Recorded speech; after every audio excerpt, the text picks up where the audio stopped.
CSR fund തട്ടിപ്പുമായി ബന്ധപ്പെട്ട കേസിൽ പിടിയിലായ അനന്തു കൃഷ്ണന്റെ പരിപാടികളിൽ ബിജെപി നേതാക്കളുടെ സാന്നിധ്യവും. അനന്തുവിന്റെ പരിപാടികളിൽ ബിജെപി നേതാവ് AN രാധാകൃഷ്ണനാണ് സ്ഥിരം ഉദ്ഘാടകൻ.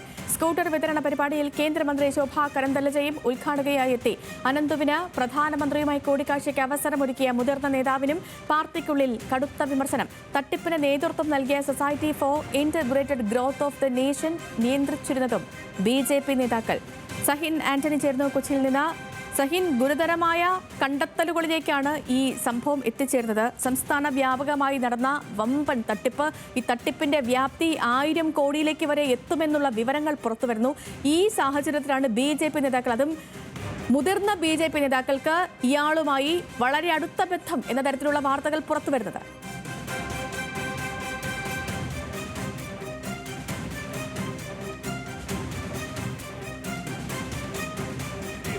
ഈ സൊസൈറ്റിയുടെ ചെയർമാനായിട്ട് നിന്നിരുന്നത് AN രാധാകൃഷ്ണൻ ബിജെപിയുടെ മുതിർന്ന നേതാവാണ്. അതേപോലെ തന്നെ മറ്റ് ബിജെപി നേതാക്കൾ, കോട്ടയം, എറണാകുളം ജില്ലാ കമ്മിറ്റി അംഗങ്ങളായിട്ടുള്ള ബിജെപി നേതാക്കളും ഇതിനകത്തുണ്ട്. രൂപേഷ് എന്ന് പറയുന്ന ആളായിരുന്നു ഇതിന്റെ കോർഡിനേറ്റർ ആയിട്ടുണ്ടായിരുന്നത്. അദ്ദേഹം കോട്ടയം ജില്ലാ കമ്മിറ്റി അംഗമാണ്.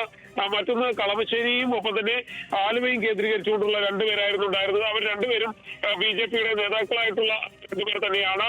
ഇവരെ കുറിച്ച് അതായത് സൊസൈറ്റിയുടെ ചെയർമാൻ ബിജെപി നേതാവ് AN രാധാകൃഷ്ണനാണെങ്കിൽ സൊസൈറ്റി ട്രഷറർ ബിജെപി എറണാകുളം ജില്ലാ കമ്മിറ്റി അംഗം KT ബിനീഷ് ആണ്.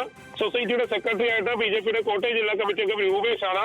സൊസൈറ്റിയുടെ സംസ്ഥാന കോർഡിനേറ്റർ ആയിട്ടുണ്ടായിരുന്നത് ബിജെപി എറണാകുളം ജില്ലാ കമ്മിറ്റി അംഗമായിട്ടുള്ള സുനിൽ കളമശ്ശേരിയാണ്.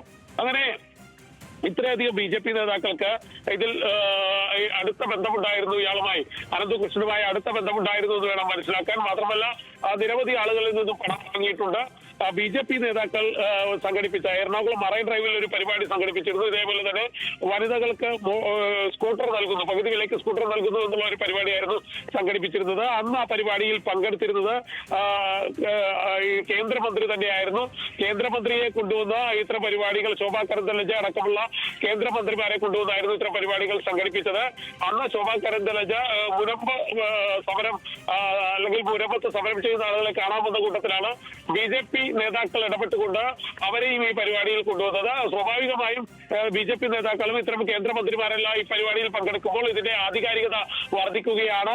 മാത്രമല്ല ഈ തട്ടിപ്പിന്റെ വ്യാപ്തി കൂട്ടാൻ അതോടുകൂടി അനന്തകൃഷ്ണൻ കഴിഞ്ഞു എന്നുള്ളതാണ് മനസ്സിലാക്കേണ്ടത്. അനന്തകൃഷ്ണൻ ഈ ബിജെപി നേതാക്കളുടെ കേന്ദ്രമന്ത്രിമാരുടെ സാന്നിധ്യം എല്ലാം മുതലെടുത്തുകൊണ്ട് കാര്യമായി തന്നെ തട്ടിപ്പ് നടത്തി. ആ തട്ടിപ്പ് 1000 കോടിയിലധികം രൂപയിലേക്ക് എത്തി നിൽക്കുകയും ചെയ്തു. ഇതിൽ ബിജെപി നേതാക്കൾക്ക് വ്യാപകമായ പങ്ക് തട്ടിപ്പിലുണ്ടോ എന്ന് നമുക്കിപ്പോൾ പറയാൻ കഴിയില്ല. പക്ഷേ അവരുടെ സാന്നിധ്യം കാര്യമായി തന്നെ ഈ തട്ടിപ്പിന് വഴിവെച്ചു എന്നുള്ളതാണ് ഈ ഘട്ടത്തിൽ മനസ്സിലാക്കേണ്ടത്.